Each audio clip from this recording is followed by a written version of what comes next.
अनेक अनेक तरह के व्रत, तप, जाप, उपासना, अनेक अनेक प्रयोग व्यक्ति करते हैं। मंत्रों से भी, यंत्र से भी, कुछ लोग तंत्र साधना भी करते हैं। जगदम्बा जगजननी माँ परमेश्वरी उसे ऐसा माना जाता है कि शिव और शिवा, महाकाल और महाकाली, महादेव और महादेवी इस तरह का स्वरूप है जिसे कहा जाता है कि शिव निराकार रूप और उनका प्रकट रूप उनकी शक्ति। जैसे हम देखते हैं चंद्रमा में उसकी चंद्रिका और सूर्य में उसके किरण।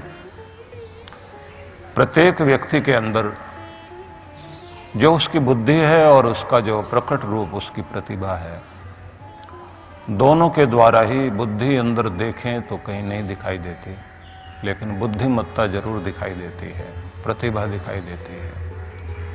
तो इसलिए कहते हैं कि ज्योति रूप में जो प्रकट है वह शक्ति है, जगदम्बा है। दोनों का स्थान शरीर में माना गया है कि अच्छा है कि हम गौरी शंकर वाले रूप को पूजें, वह ब्रह्मरंध्र में स्थित है। लेकिन जहाँ यह शक्ति बैठी भी महाकाली बनकर, वह कुंडलिनी शक्ति है। व्यक्ति के रीढ़ से नीचे जो मूलाधार भाग है वहाँ पर कुंडलिनी शक्ति, चित्ती शक्ति, वो विराजमान है। उस शक्ति को जब हम विषय वासनाओं से हटाते हैं, जगाते हैं, कहा जाता है कि ये 3.5 लपेटे लेकर यह शक्ति विराजमान है। इसलिए ये अद्भुत रूप है कि शिव की पिंडी को जब आप लोग देखेंगे तो उसमें जो सर्प है वो भी 3.5 लपेटे लेकर, और सर्प ऊपर की तरफ है शिव की पिंडी में।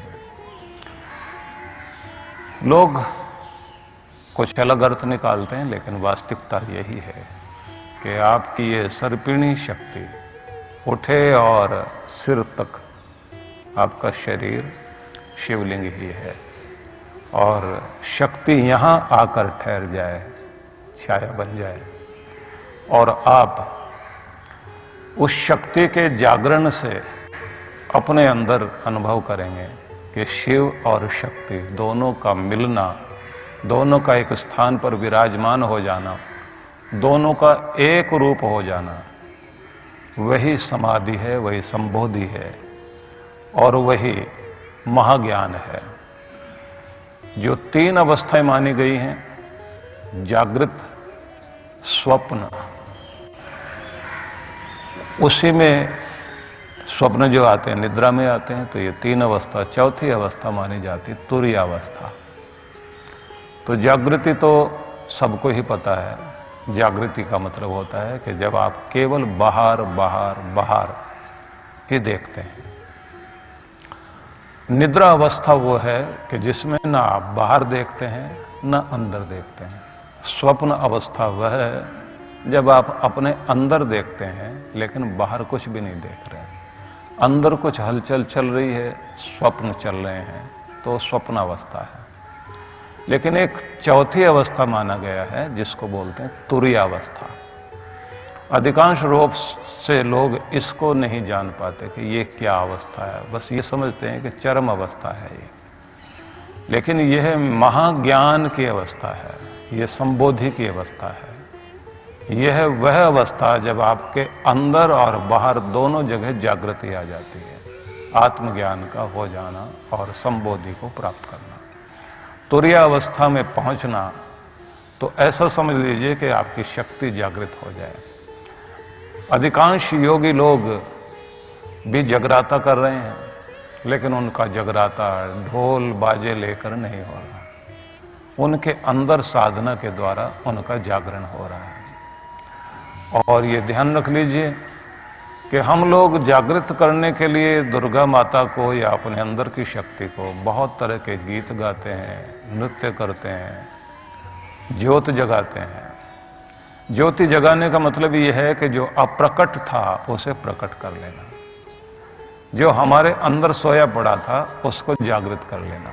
माचिस की तीलियों में अग्नि है, दिखाई नहीं देती, लेकिन जब वो प्रकट की जाती है, घर्षण किया जाए, तो एक तीली पूरी दुनिया को जला सकने की शक्ति रखती है। और अगर उपयोग किया जाए तो जैसे आप उपयोग करते हैं तो दिया भी जलाते हैं, भोजन भी, और दुनिया भर के कार्य करते हैं। जितने अंश में आपकी शक्ति जागृत है, जिस क्षेत्र में जागृत है, उस क्षेत्र में आप सफलताएं प्राप्त करते हैं। इसलिए शक्ति जो है मंगल स्वरूपा हो, सर्व मंगल मांगल्ये शिवे सर्वार्थ साधिके। समस्त प्रकार के प्रयोजनों को की साधिका बन जाए हमारी शक्ति, और वो भी शिव रूप में कल्याण करने के लिए। मतलब हमारी प्रतिभा भगवान की या भगवती के मार्ग में, शुभ के मार्ग में प्रयोग होने लग जाए तो वह शक्ति शिवा कहलाएगी, वही कल्याणकारिणी है। लेकिन जब हमारी शक्ति का दुरुपयोग होता है तो दुनिया में विध्वंस की स्थिति आती है, क्योंकि विकास के लिए शक्ति का प्रयोग करिए या फिर विध्वंस के लिए कीजिए, विनाश के लिए कीजिए। देवताओं में और दानवों में दोनों में अंतर यही है, एक की शक्ति कल्याण के लिए है और दूसरों की शक्ति विनाश के लिए है। समाज में दोनों तरह के लोग हैं। दोनों तरह के लोगों में वो हैं कि जिनको दूसरों को सताकर मजा आता है, वे लोग, उनकी सत्ता प्राप्ति भी इसलिए है कि वो सता सकें, और कुछ की सत्ता प्राप्ति वो है कि सताए हुए लोगों के आंसू पहुंचे जाएं और उनका कल्याण किया जाए। इसलिए शक्ति जो है सर्व मंगल मांगल्य होनी चाहिए, सबका मंगल करने वाले, और जो है ही मंगल प्रदा, वो मंगला है, मंगला शक्ति। हमारी सारी प्रतिभा मांगल्य प्रद हो जाए, हमारी सारी ही शक्ति, सारी ऊर्जा, सारी विद्या, सारा ज्ञान संसार के कल्याण के लिए हो, तो ये ध्यान रख लीजिए कि फिर आप अमर हैं, जैसे देव अमर हैं। बीच में शरीर गिर सकता है लेकिन आपका नाम नहीं गिरेगा, आप रहोगे, याद किए भी जाओगे, बंदगी होगी, और बंदगी है तो जिंदगी है, मतलब फिर आपका जीवन सुरक्षित है, फिर आपको याद किया जाएगा। वो वंदना होगी, अभ्यर्थना होगी, आपसे प्रार्थनाएं होंगी, याचनाएं होंगी कि हम भी ऐसे बन जाएं, हमें भी आशीष दो। इसलिए ऐसे स्वरूप को जब ध्यान करते हुए आप कहते हैं शरण्य त्र्यंबके गौरी त्रिकाल दर्शिनी माँ त्रिनेत्रा, त्रिनेत्र स्वरूपा माँ, हम आपकी शरण ग्रहण करते हैं। नारायणी नमोस्तुते। प्रत्येक नर में नारायणी बनकर जो विराजमान है, ऐसी शक्ति स्वरूपा माँ जगदम्बा, हम आपका ध्यान करते हैं और आपको प्रणाम करते हैं। इसलिए शरणागत दीनार्थ परित्राण परायणे सर्वस्य आरती हरे देवी नारायणी नमोस्तुते। शरणागत के समस्त प्रकार के दर्द और पीड़ा का जो निवारण करे, सर्वस्य आरती हरे देवी, सबकी पीड़ा को, पुकारने वाले के दर्द को माँ जिस तरह से अपने कलेजे से लगाकर अपने बच्चों को शांति और सांत्वना देती है, ऐसी वो जगदम्बा माँ सबका कल्याण करती है, सबके दुख हरती है। उस शक्ति को पुकारना चाहिए, उस शक्ति को जगाना चाहिए। सर्वस्वरूपे सर्वे से सर्वशक्ति समन्वते, वह सब रूपों में सब जगह विराजमान है, सब जगह बैठी भी है। मतलब इस पूरे संसार में जो ऐश्वर्य है वो ऐश्वर्य भी वही है, जो प्रभा है वो भी वही है, जो आभा है वो भी वही है। सब रूपों में वो ज्योति रूप धारण करके भी बैठी है, सुगंध रूप धारण करके बैठी है, सर्वव्यापिनी शक्ति है। मतलब वही शक्ति जो सब में विराजमान है और सब जगह जो प्रकट होकर कल्याण करती है। यहाँ फिर हम वही बात याद करें कि सब घट मेरा साईं, भगवान तो सबके अंदर है, लेकिन वह मालिक सबके अंदर है। सब घट मेरा साईं, खाली घट ना कोई ऐसी चीज नहीं, कोई ऐसा व्यक्ति नहीं जिसके अंदर ये शक्ति नहीं है। बलिहारी उस घट की, वह शरीर, वह जीवन बलिहारी उस पर बलि जाएं, मतलब उसका सम्मान करें। जिस जा घट प्रकट होए, जिसके अंदर ये शक्ति प्रकट होती है, जिसके अंदर ये प्रकट हो जाए तो उसके अंदर वो दिव्यता आने लग जाती है। और दिव्यता आ गई तो फिर ध्यान रख लीजिए कि भगवान या भगवती फिर चुनते हैं, करुणा वाले को करुणा वाला कार्य देते हैं। ऐसे करुणावान लोग दुनिया के दर्द हरते हैं। उदार व्यक्ति को उदारता के कार्य देते हैं भगवान, कि जाओ दुनिया का कल्याण करो। उस अंश में उनके अंदर भगवत्ता प्रकट हो जाती है। शक्तिमान लोगों को शक्ति देते हुए प्रेरणा देते हैं कि जाओ अन्याय से पीड़ित लोगों का दुख हरण करो। ज्ञान की दिशा में चलने वाले ज्ञानियों को वह ज्ञान देकर दुनिया के अज्ञान के तमस को हरने के लिए भगवती शक्ति देती हैं कि दुनिया का अज्ञान मिटाओ। ऐसे लोग जब दुनिया में जाकर काम करते हैं, निश्चित रूप से दुनिया में बहुत बड़ी क्रांति होती है। कुछ वो कर्मयोगी लोग होते हैं जो अपने कर्म के द्वारा दुनिया में बड़े बड़े कार्य करते हैं, क्योंकि ऐसे कर्मयोगियों को भी भगवान चुनते हैं, भगवती चुनती है और चुन लेती है वो जगदम्बा। तो उसके बाद उन कर्मयोगियों के द्वारा बहुत दुनिया में बड़े बड़े काम होते हैं।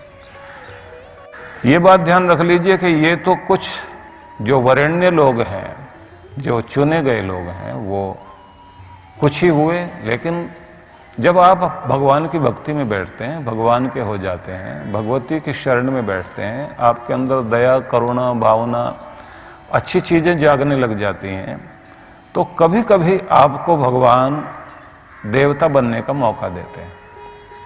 और जब ये मौका देते हैं, आप भी अनजाने में किसी भी अनजान व्यक्ति की सहायता करोगे। आप भी कोई ऐसा काम कर जाओगे जो बहादुरी का कार्य होगा। आप विज्ञान की दिशा में चलते हुए कुछ बड़ा कार्य कर जाओगे। और ये बड़ी अद्भुत बात है, जब ये नचिकेता को यमराज ने संदेश देते हुए कहा था ना, नायम आत्मा प्रवचने न लभ्यो न मेधया न बहुना श्रुतेन। जिस परमात्मा की प्राप्ति को तुम करना चाहते हो, वो बड़ी बड़ी बातों से नहीं मिलेगा, बड़ी बुद्धिमत्ता से नहीं मिलेगा। फिर मिलेगा कैसे? यम एव एष वृणुते। जब वह तुम्हें चुनेगा, तुम्हारा वर्ण कर लिया जाएगा, तब अपनी भगवत्ता को तुम पर प्रकट करेगा। अब यहां मतलब प्रवचन चाहिए, मेधा चाहिए, ज्ञान चाहिए, लेकिन उस ज्ञान का मतलब यह है कि तुम चुने जा सको, उस स्थिति तक पहुंच जाओ कि जब भगवान तुम्हें चुन ले तो वो अपना रूप तुम्हारे अंदर प्रकट करेगा, तब वो अपने दर्शन देगा। तो इतना गर्म हो जाना चाहिए पानी, 100 डिग्री तक लेकर जाइए कि वो भाप बनने लग जाए। उससे पहले आप अगर 90 डिग्री तक लेकर जाओगे तो ये कितने भी हाथ जोड़ते रहिए कि पानी अब तो तुम इतना गर्म कर दिया, बाकी प्रार्थना से काम चला लेते हैं, तो ऐसा नहीं होने वाला। आपको अपने आप को उतना योग्य बनाना ही पड़ेगा, उतनी ऊंचाई तक ले जाना पड़ेगा। जब आप योग्य हो जाएंगे तो वर्ण कर लिया जाएगा, फिर आपको चुना जाएगा। इसलिए ये ध्यान रखें कि हमें अपनी क्षमता और अपनी योग्यता बनाए रखने के लिए अपना कर्म करना चाहिए। बहुत लोग ये सोचेंगे फिर प्रार्थना की, भक्ति की आवश्यकता कहाँ पड़ेगी? वहां पड़ेगी जो आपके अंदर वो जज्बा बनाए रखे, वो बाधाएं जो आकर आपको रोक लेती हैं, और कितनी कितनी प्रतिभाएं दुनिया में होती हैं, लेकिन वो चरम तक नहीं पहुंच पाती। कितने लोग बड़े आंदोलन खड़े करने की कोशिश करते हैं, लेकिन उनके आंदोलन जो है वो ऐसे हो जाते हैं जो उनको ही मिटा देते हैं और दुनिया का अहित कर देते हैं। वो भक्ति चाहिए कि आपके पास विजन है, आपके पास दृष्टि है, लेकिन उसके बाद भी आप कोई कार्य करें और वो युगों तक याद रखा जा सके, तो यहाँ भक्ति काम आएगी, यहाँ कृपा काम आएगी। जब तक सुबुद्धि नहीं होगी और उसकी कृपा नहीं होगी, बुद्धि तो होगी, बुद्धि सुबुद्धि नहीं बनेगी। इसलिए आचरण हो, लेकिन जब तक सत्य स्वरूपा से नहीं मिलेंगे, क्योंकि जगदम्बा मां को सत्या भी कहा गया। वो सत्ता भी है, सत्य भी है, सतचित रूप भी है। जो हम लोग पाठ कर रहे थे ना, सती साध्वी भवप्रीता भवानी भवमोचनी आर्या दुर्गा जया चाद्या आद्या त्रिनेत्रा शूलधारिणी, तो वो सती है, सत्ता वाली है, सत्य के द्वारा प्राप्त की जाती है। तो ये बात जरूर ध्यान रख लीजिए कि जब उसकी कृपा होती है तो आपका आचरण सत्याचरण हो जाता है, आपके वचन वचन नहीं रहते, सद्वचन हो जाते हैं, और आपके कर्म कर्म नहीं रहते, वो सत्कर्म कहलाते हैं। आपकी दृष्टि सददृष्टि हो जाएगी। आपके द्वारा किया जाने वाला प्रत्येक कार्य, मतलब यहाँ तक कि जब आप ऐसे प्यारे लोगों के साथ बैठें जो सारे ही सत्य से जुड़े हुए हैं, तो वो सत्संग हो जाएगा, सत्संगति हो जाएगी। और जहां जहां भी यह सत्य जुड़ गया तो ध्यान रख लीजिए कि वहां वहां कल्याण हो जाएगा। और जब आदमी के कार्य सत कार्य नहीं होते, असत कार्य हो जाते हैं, फिर पतन है। इसलिए प्रार्थना भी की जाती है, असतो मां सदगमय तमसो मां ज्योतिर्गमय। असत से हटाओ और सत्य की तरफ लेकर चलो।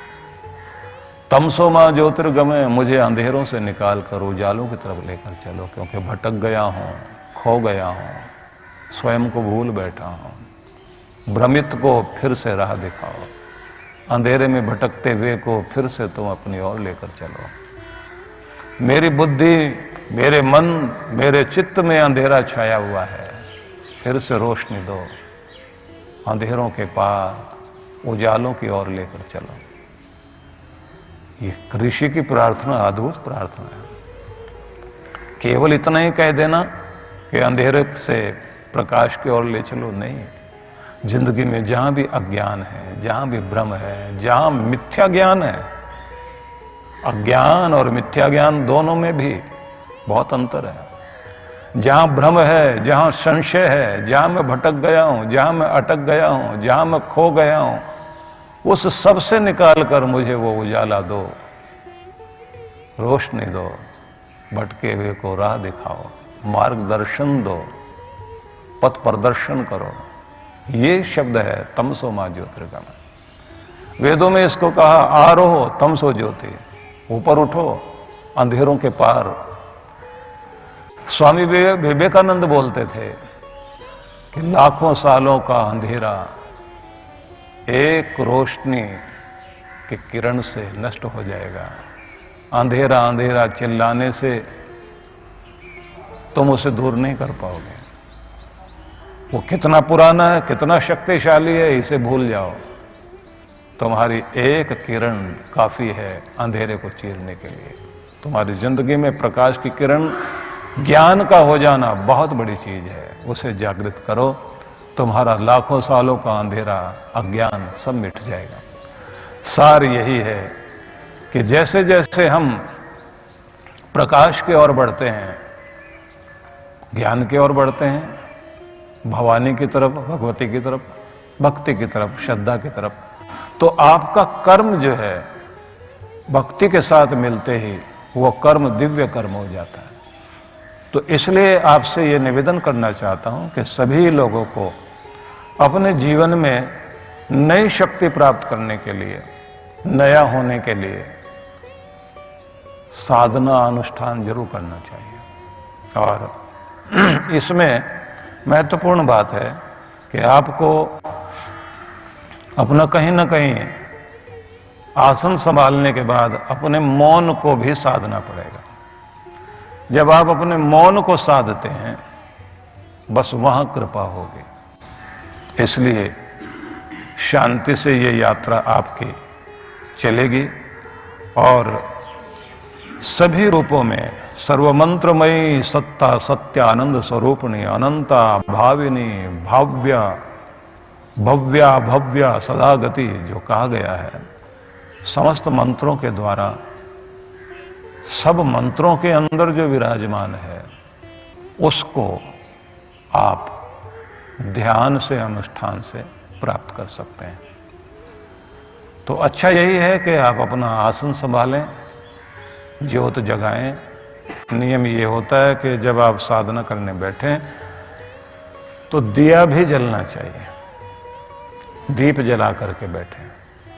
दीप जलाकर जब आप बैठते हैं तो उसमें प्रयास ये कीजिए, संकल्प लेते समय आपको अगर संकल्प में मंत्र नहीं आते हों तो सामान्य शब्दों में आप ये कह सकते हैं, मैं आज इस दिनांक में इस समय में, हो सके तो तिथि बोल सकते हैं तो बहुत अच्छी बात है, इस स्थान में इस नाम वाला, इस गोत्र वाला, इस मनोदशा वाला, इस भावना के साथ जगदम्बा जगजननी माँ परमेश्वरी दुर्गा माता की स्तुति करने के लिए, उनका ध्यान करने के लिए इस स्थान में संकल्प पूर्वक विराजित हूं या बैठ रहा हूं।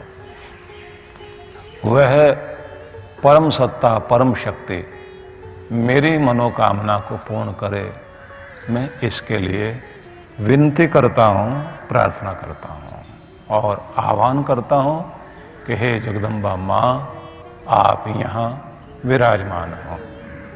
उसके बाद आप अपने नाम को के अक्षरों को गिनना। अगर आपका नाम राजेश कुमार है तो राजेश 3 अक्षर हो गए, कुमार के को मा र 3 अक्षर, वो मतलब 6 अक्षरों का आपका नाम हुआ।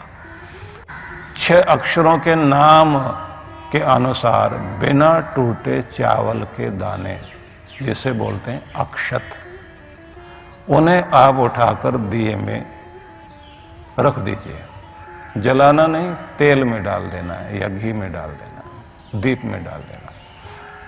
सामने दिया रख दीजिए, स्थापित कर दीजिए। तो आपने अपने नाम को उस ज्योति स्वरूपा जगदम्बा को अर्पित करते हुए उसके साथ स्वयं को जोड़ा है। गायत्री साधक हो, लक्ष्मी साधक हो, या फिर जगदम्बा जगजननी माँ परमेश्वरी दुर्गा भवानी की साधना में आप बैठ रहे हो, सरस्वती माँ की आराधना में बैठ रहे हैं, तो उस समय ऐसा प्रयोग आप करें। ये बात भी हो सकती है कि अगर आप चित्र लगाते हैं तो दुर्गा माता को लाल फूल अर्पित करें, लक्ष्मी माता को पीले फूल अर्पित करें, सरस्वती माता को सफेद फूल अर्पित करें। उसके बाद आप शांत होकर मस्तिष्क को शांत करें, माथे को ढीला छोड़ें और प्रसन्न अवस्था में बैठकर कोमलता से आंखों को बंद करना। जब आपकी आंखें बंद हो जाएं तो उस समय देवी के स्वरूप को ध्यान करने से पहले दिव्य रूप आपको धारण करना है। दिव्य रूप का मतलब होता है कि आप भी एक देवता बन गए हैं। तो एक शांति, करुणा, प्रेम, आनंद, पवित्रता, इस सब को ध्यान में रखकर महसूस करना कि आपके चारों तरफ प्रेम की किरणें प्रकट हो रही हैं। आपके हृदय में अनंत प्रेम है सबके लिए और आपने सबको क्षमा कर दिया। आप आनंद से भरे हुए हैं, प्रसन्नता से भरे हुए हैं। आपके चेहरे से आनंद की किरणें छलक रही हैं। शांत हैं, खुश हैं, प्रेमपूर्ण हैं और सम अवस्था में, संतुलन में हैं। तब आपको 3 बार ओंकार का उच्चारण और 3 बार भ्रामरी। ओंकार का उच्चारण करते समय आपको श्वास भर के उच्चारण करना है। ओम।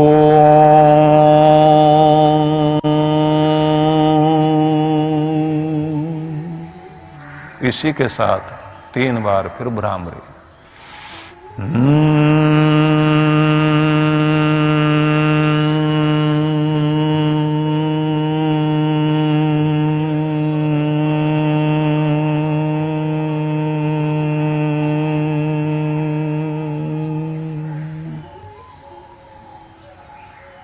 और ऐसे करते करते स्वयं को शांत कर लें। उसके बाद आप जाप में लगें।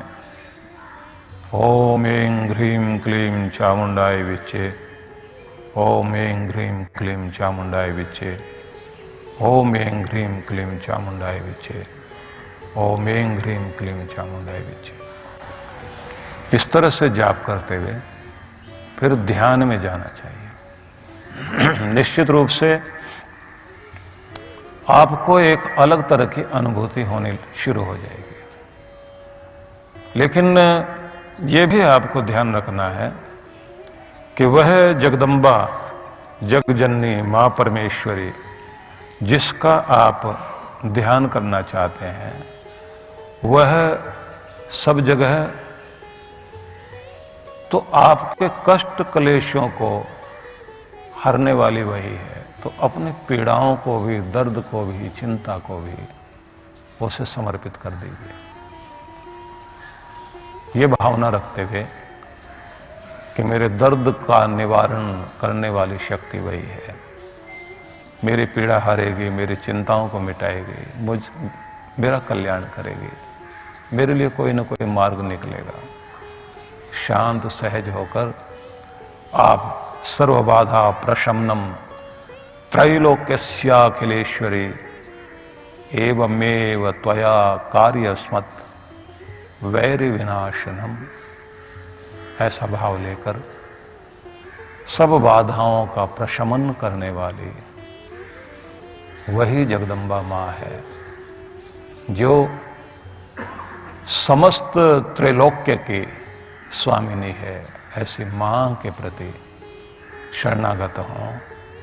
वह मेरे समस्त प्रकार के जो शत्रु हैं, शत्रु से मतलब वो आपके रोग, शोक, कष्ट, क्लेश और जो भी बाधाएं जीवन की हो सकती हैं, उन सबको दूर करने वाली शक्ति वो है। तो ये सब सुनने के साथ साथ आपको लग रहा होगा कि थोड़ा सा गंभीर होता जा रहा है, लेकिन मैं आपको एक निवेदन करना चाहता हूं। दुनिया में अलग अलग जगह, अलग अलग रूपों में बाधाएं भी हैं, शत्रु भी हैं। ये जितने भी रोग हैं, ये भी तो हमारे शत्रु हैं। और कहां कहां से, किस किस तरह से आ जाते हैं, क्योंकि देवी प्रकोप और दैवी प्रकोप तो है ही है। बाढ़ का आ जाना, भूकंप पड़ जाना, या फिर कोई भी इस तरह का ज्वालामुखी का फट जाना, समुद्री चक्रवात का आ जाना, वृष्टि, अनावृष्टि, बहुत तरह के दैवी प्रकोप हैं। वे भी प्रकोप हैं जो इंसान को दूसरे रूप में दुख बन करके चुभते हैं, जो समाज के द्वारा, व्यक्तियों के द्वारा जो दुख हम लोग उठाते हैं। चोर डाकुओं के भय से लेकर जीव जंतुओं तक के भय, और जैसे इस समय हम लोग पीड़ा भोग रहे हैं कि कहां से वायरस चला और किस तरह से कितने कितने लोगों को पीड़ित कर रहा है। कल मैं न्यूयॉर्क से किसी ने हमारे पास में एक छोटा सा वीडियो भेजा जिसमें इटली की सड़कों पर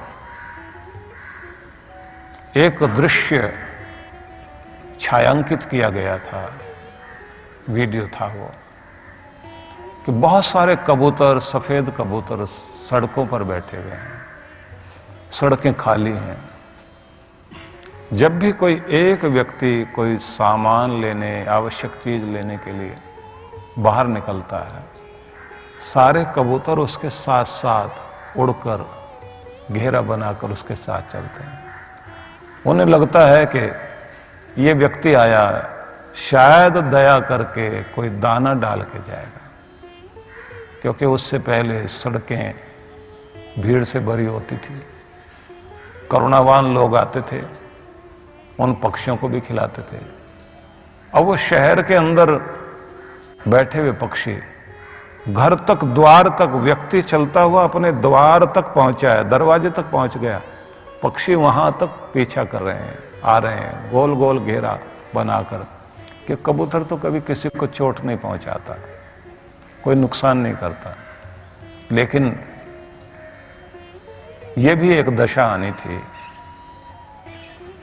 कि इतिहास में ऐसी घटना हमको देखने को मिल रही है कि ऐसी समस्या दुनिया का कोई देश ऐसा नहीं लगता जहां यह समस्या नहीं पहुंची हो।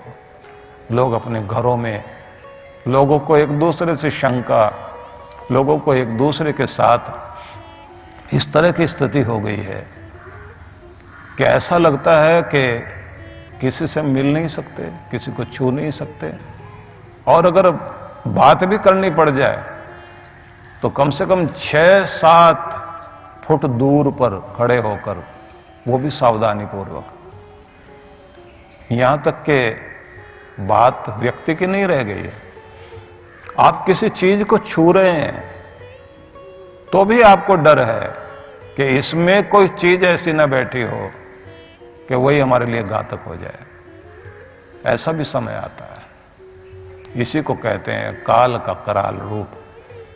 और ये जब कराल रूप आता है तो शंका कितनी, संशय कितने पैदा हो जाते हैं। गलतियां होती हैं मनुष्य से।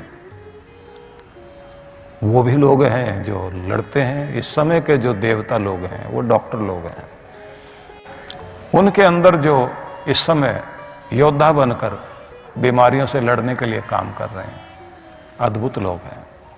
सोचिए, जिस व्यक्ति ने पहले प्लेग का टीका खोजा था,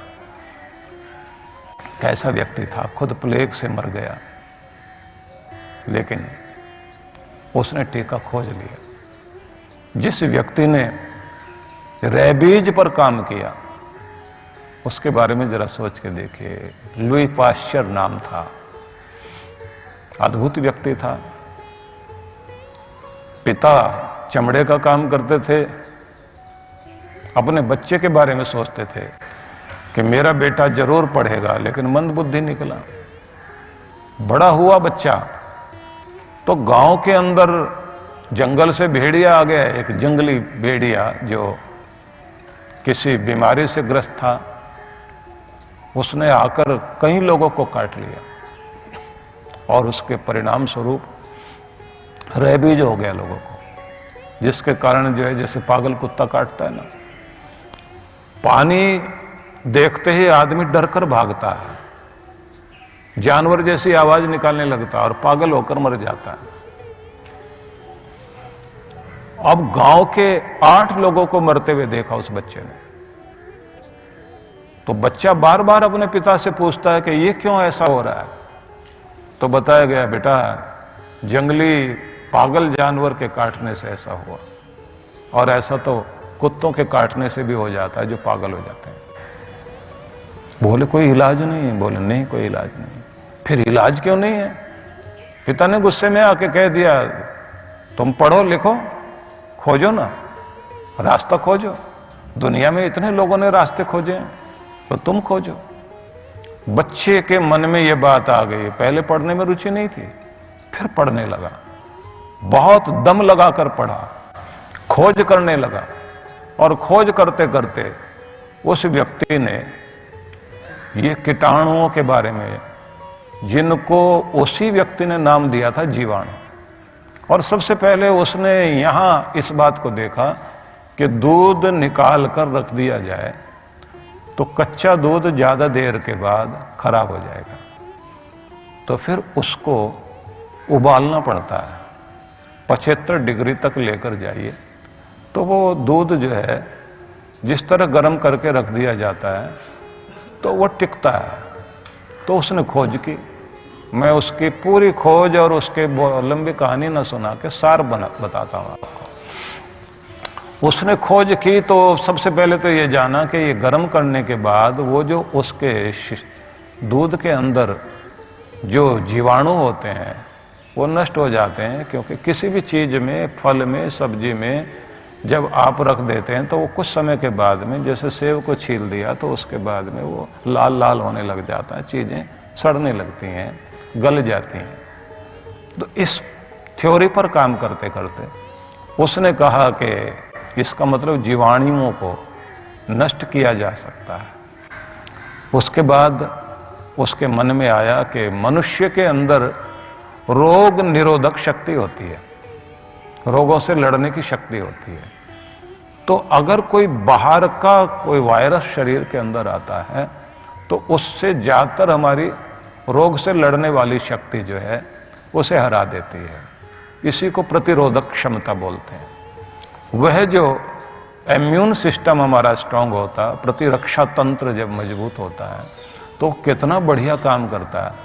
तो इसको ध्यान में लेकर उसने और काम शुरू कर दिए, और करते करते फिर उसने ये प्रयोग किया जो कुत्तों पर जिस तरह से होता है। एक खास तरह के लवण की खोज की थी उसने, और वो खोज करने के बाद एक कुत्ते को लगाया और कुत्ते के शरीर से प्रतिरोधक क्षमता विकसित हो गई तो उसे निकालकर फिर दूसरी जगह लगाया। और फिर एक बच्चा था छोटा सा जिसको रेबीज हो गया था और वो मरने की स्थिति में था। उसकी माँ रोते रोते उसको लेकर लुई पाश्चर के पास आई, और उस समय वो अपना टीका लगभग तैयार कर चुका था, लेकिन मनुष्यों पर प्रयोग नहीं हुआ था।